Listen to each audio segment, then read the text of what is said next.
Friends, I am Anurag Azad and you are most welcome on my channel A2 classes. तो आज हम इस video में क्लास 9th की मैथ्स की एक्सरसाइज 1A करने वाले हैं और एक्सरसाइज 1A के हम सभी क्वेश्चंस 1 बाई 1 करेंगे। तो वीडियो को देखते रहिएगा। आइए वीडियो शुरू करते हैं। तो क्वेश्चन 1 इस प्रकार है। क्वेश्चन 1 में कह रहे हैं कि 20 और 40 के बीच समस्त धन पूर्णांक लिखिए। किसके बीच? 20 और 40 के बीच समधन पूर्णांक लिखने की बात कही गई है। तो इसका आंसर होगा 22। ठीक है, सम लिखने हैं हमें ना। 23 तो नहीं होगा। 24, 26,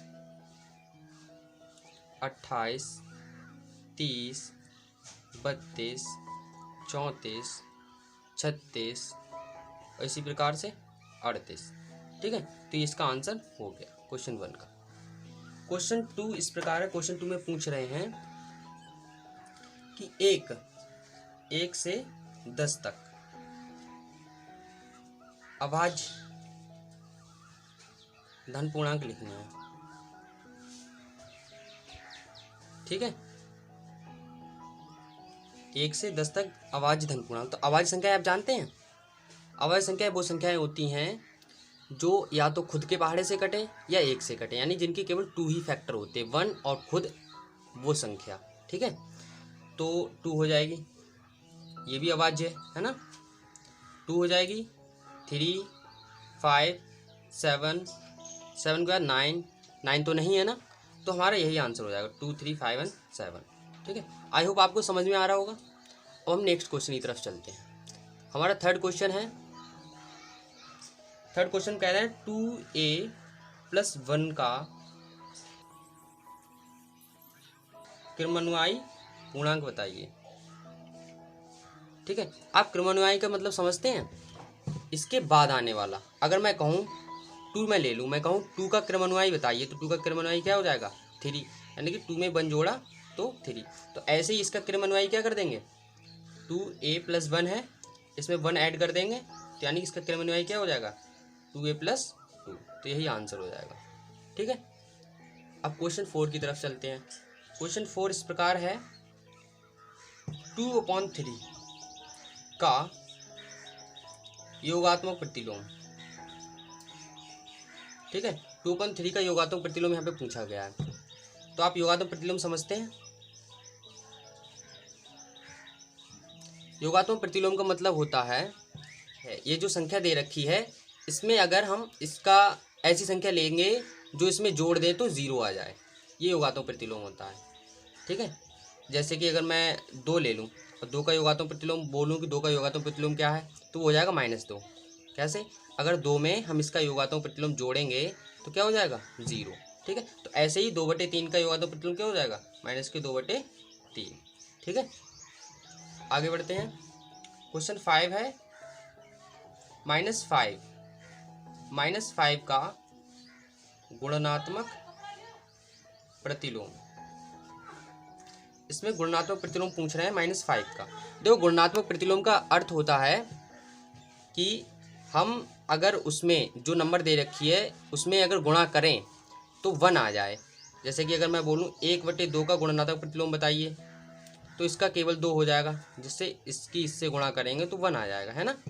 या 3 ले लें तो इसका 1/3 हो जाएगा गुणात्मक प्रतिलोम। तो इसी प्रकार अगर -5 के गुणात्मक प्रतिलोम की बात करें तो क्या हो जाएगा?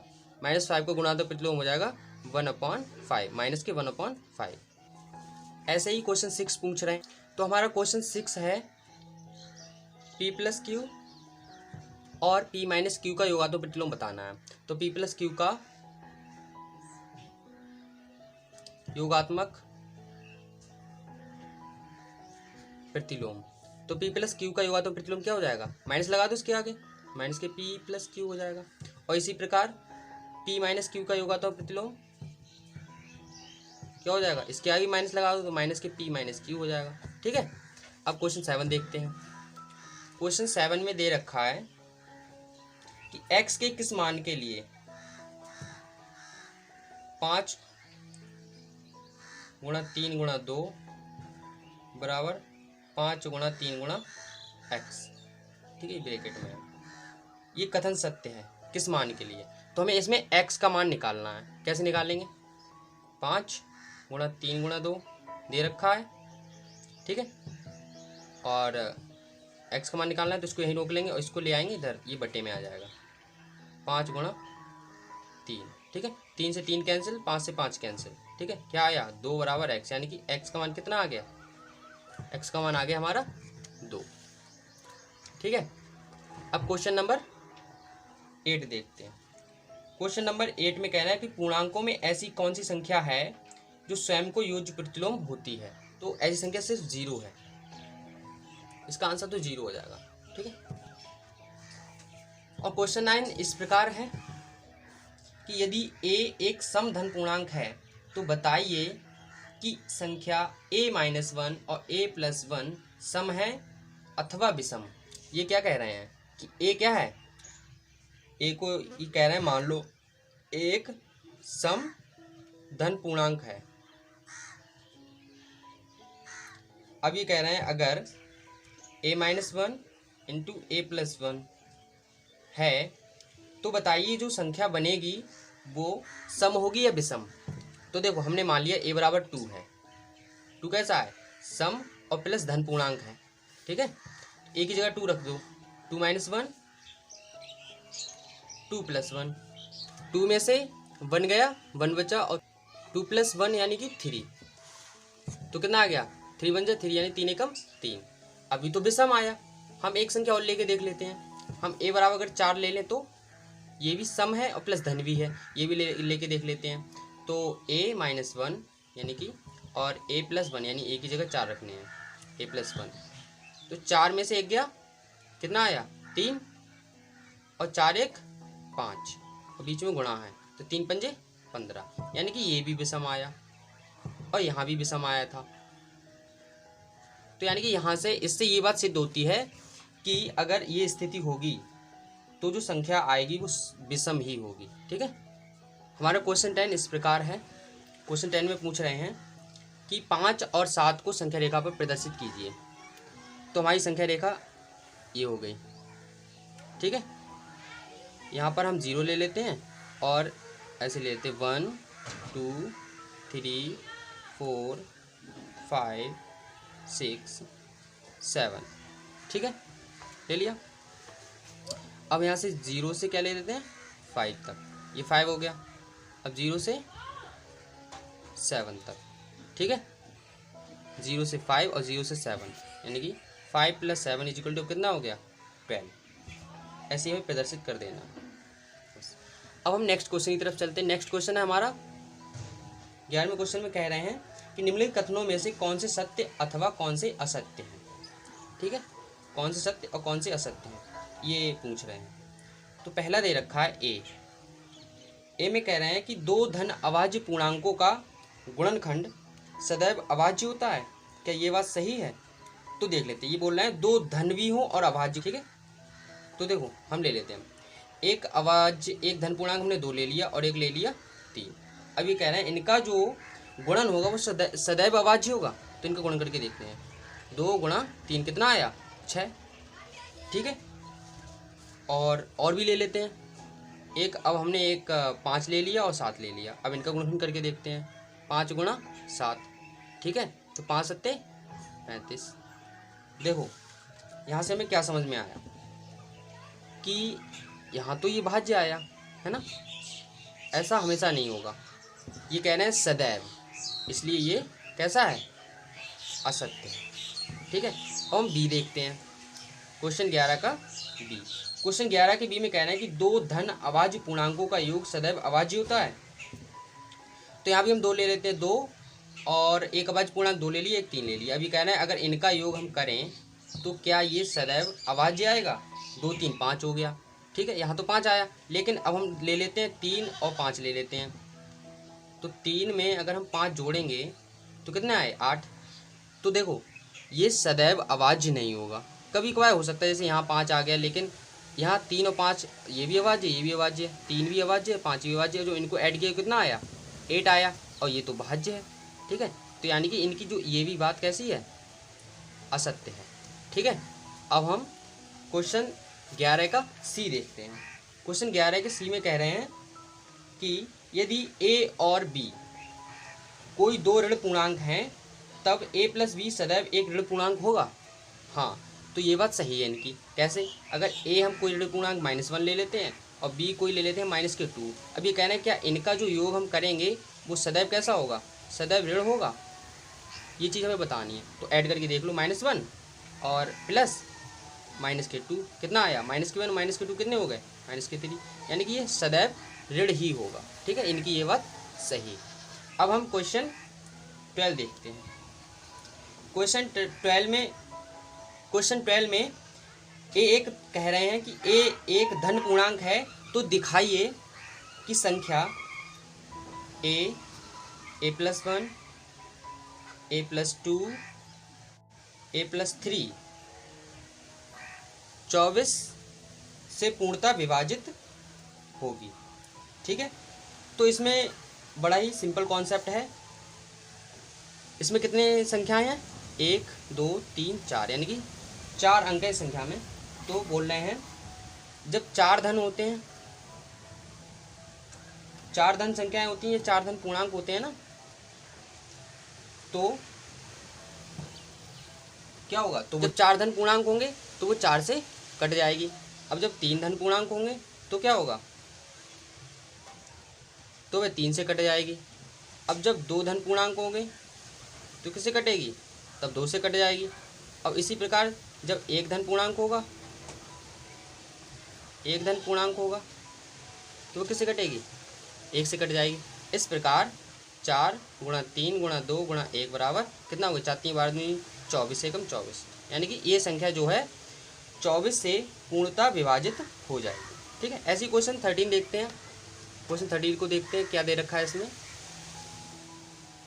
क्वेश्चन 13 में पूछ रहे हैं यदि ए एक समधन पूर्णांक है और बी एक विषम धन पूर्णांक है तो बताइए कि निम्नलिखित में कौन सी सम संख्या होंगी। ठीक है, इन्होंने जो ए दे रखा है वो कह रहे हैं समधन पूर्णांक है, तो हम इसमें ए ले लेते हैं 2। ठीक है, और बी बोल रहे हैं विषम धन पूर्णांक तो हमने 3 ले लेते हैं। ठीक है, समझिए इसे। अब ये कह रहे हैं इन्होंने दे रखा है a² क्या है? तो इसमें पूछ रहे हैं इन संख्याओं में से कौन सी सम होगी। केवल सम पूछ रहे हैं, हमें सम बतानी है इन संख्याओं में छांट के। तो एक संख्या दे रखी है a², क्या ये सम होगी? a² बराबर मतलब कि 2 का स्क्वायर किया यानी कि 4 आ गया। इसी प्रकार अब नेक्स्ट क्वेश्चन दे रखा है b², यानी कि b² क्या होगा? 3 का स्क्वायर यानी कि 9 हो जाएंगे। तो ये भी कैसी है? सम नहीं है, यानी कि ये सम है। अब और दे रखा है इसमें तीसरा, दे रहे हैं a + b, यानी कि a की वैल्यू 2 है और b की वैल्यू 3 है, यानी कि a + b क्या होगा? सम होगा या विषम? तो 2 3 5, ये भी सम नहीं। और नेक्स्ट दे रखी है a × b। ठीक है, यानी कि a की वैल्यू 2 है, b की वैल्यू 3 है, तो 2 3 जा कितने हो जाएंगे? 6, यानी कि ये सम है। और नेक्स्ट दे रखा है a + 1, a का मान यहाँ पे 2 रखना है। ठीक है, तो 2 रख दिया, कितना आया? 2 और 2 1 3। ठीक है, और 2 3 जा 6, तो ये भी सम है। ठीक है, नेक्स्ट दे रखा है b + 1, और b का मान क्या है? b का मान यहाँ पे 3 रखना है। 3 1 4 और 4 3 12। ठीक है, तो ये भी सम है। तो हमें इसमें से केवल यही छांटना था कि इसमें सम कौन कौन सी हैं। तो इसमें सम हमारी आई a² a × b a + 1 b + 1, ये हमारी सम संख्याएं हो गई। ठीक है, तो अब क्वेश्चन 14 देख लेते हैं।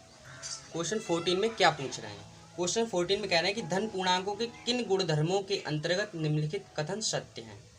ठीक है, तो हमारा पहला कथन दे रखा है 3 × 8 + 7, ठीक है, = 3 × 8 + 3 × 7।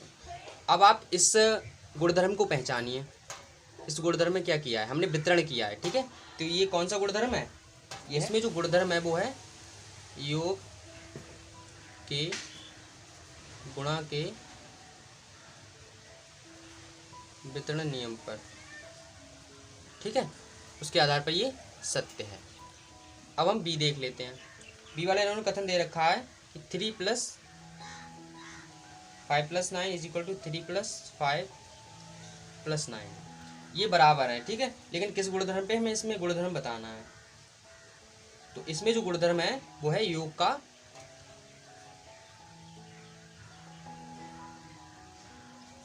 साहचर्य नियम, ठीक है। अब हम सी देख लेते हैं।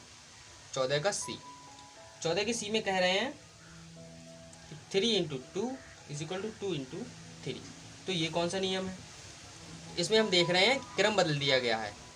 3 पहले था लेकिन इसमें 3 बाद को है, यानी क्रम बदल दिया जाता है। क्रम बदल दिया जाता है, उस गुणधर्म को क्या कहते हैं? याद होगा आपको, क्रम विनिमय, ठीक है। तो इसमें क्रम विनिमय गुणधर्म लगा। हमारा 14 का डी है, इसमें कह रहे हैं 3 × 5 = a × 5, ठीक है। तो a = 3, ये ऐसा जो है ये सत्य है, लेकिन कौन से गुणधर्म पे? तो गुणधर्म को और कहते हैं निरसन नियम। तो ये निरसन नियम पर है, ठीक है। अब हमारा लास्ट क्वेश्चन रह गया है इस एक्सरसाइज का। तो लास्ट क्वेश्चन जो 15वां क्वेश्चन है, उसमें कह रहे हैं कि संख्या रेखा पर -5, -2, 0, 1, 2, 5 को दर्शाइए। इन्हें दर्शाना है। तो सिंपल है, एक संख्या रेखा बना लो, ठीक है। बीच में 0 ले लो, दाईं तरफ प्लस वाली संख्या है 1 2 3 4 5 तक ले लो, 1 2 3 4 5, और इधर माइनस की ले लो, ऋणात्मक ले लो, 1 -1 -2 -3 -4 -5। अब इनमें क्या है, हमें इन संख्या को डिनोट करना है। तो ये वाली संख्या, इसको मान लो ए पॉइंट पे से डिनोट कर दिया, -5, माइनस को 2 को डिनोट करना है, यानी प्रदर्शित करना है। तो ये हो गया बी, 0 से सी मान लो, ये डी हो गया, ठीक है। अब 2 + के 2 को डिनोट करना है, तो ये ई हो गया, ठीक। और 5 को डिनोट करना है, तो ये इसे एफ मान लो, इस एफ वाले पॉइंट पे, ठीक है। इस प्रकार ये डिनोट हो। आई होप दोस्तों आपको ये एक्सरसाइज बहुत अच्छे से समझ में आई होगी। अगर आपको हमारी वीडियो अच्छी लगी हो तो वीडियो को लाइक कीजिएगा, और हमसे जुड़े रहने के लिए हमारे चैनल को सब्सक्राइब कीजिएगा। ऐसी वीडियो हम लाते रहेंगे। तब तक के लिए जय हिंद, जय भारत।